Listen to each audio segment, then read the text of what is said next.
c'est parti! Nous quittons le froid québécois pour rejoindre le froid de la terre de feu.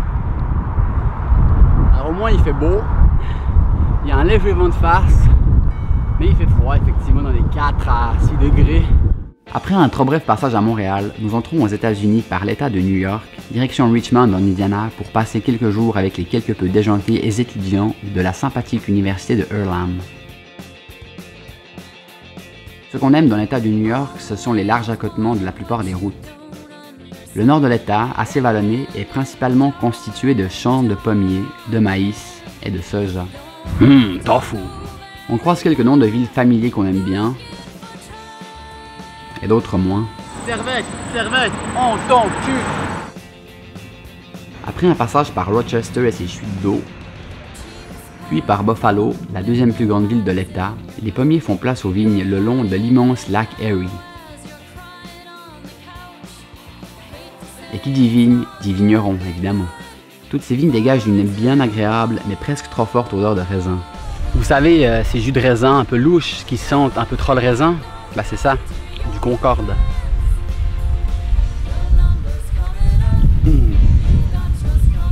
Et ces braves gens font même du vin. On va voir si c'est bon.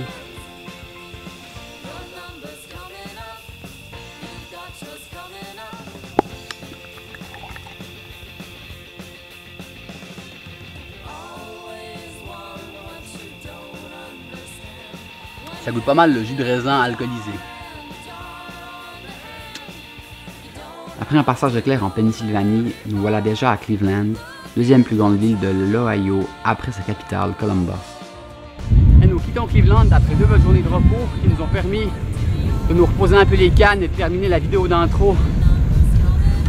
Bon, rien de spécial à Cleveland, si ce n'est 2-3 bonnes bières et 2-3 bons veggie burgers et du beau monde aussi. Merci à Jess et à Karen d'ailleurs pour leur hospitalité, c'était bien sympathique. Bon, sinon l'Ohio c'est bien joli et bien gentil, mais ils n'ont pas beaucoup d'accotements ni de pistes cyclables au bord des routes. Et depuis que l'autre jour j'ai failli me faire souper par un fils de pute qui m'est passé genre à 10 cm, je me watch un peu le derrière. Mais bon, il y a quand même 2-3 véloroutes comme celle-ci, assez sympathiques, alors on en profite. Malgré que je ne sois pas un grand fan des véloroutes, parce que c'est souvent des grands détours et puis du zigzagage. Mais bon, celle-ci, elle va bien droit. Elle passe à travers champs de campagne et forêts. Donc c'est bien sympathique. Les paysages de l'Ohio nous proposent plus d'agriculture encore. Pas plus variée, mais avec quelques animaux tout de même. Dernière journée en Ohio. Ça fait 4 jours qu'il y a un petit vent de face à la con. Et puis qu'il y a des champs de soja et puis de maïs OGM, comme là, n'est-ce pas? Bon, on va arriver en Indiana bientôt, ça va être sympa, j'imagine. Même si demain ils annoncent une grosse tempête, ça va être bonne. Hein. Et ben, à 1 kilomètre près, je me faisais rincer. Sinon, hier, on est resté avec un chouette couple vegan, Laurie et Bryce. Et puis, on a mangé des pao-pao, un espèce de fruit natif d'ici, genre du Midwest.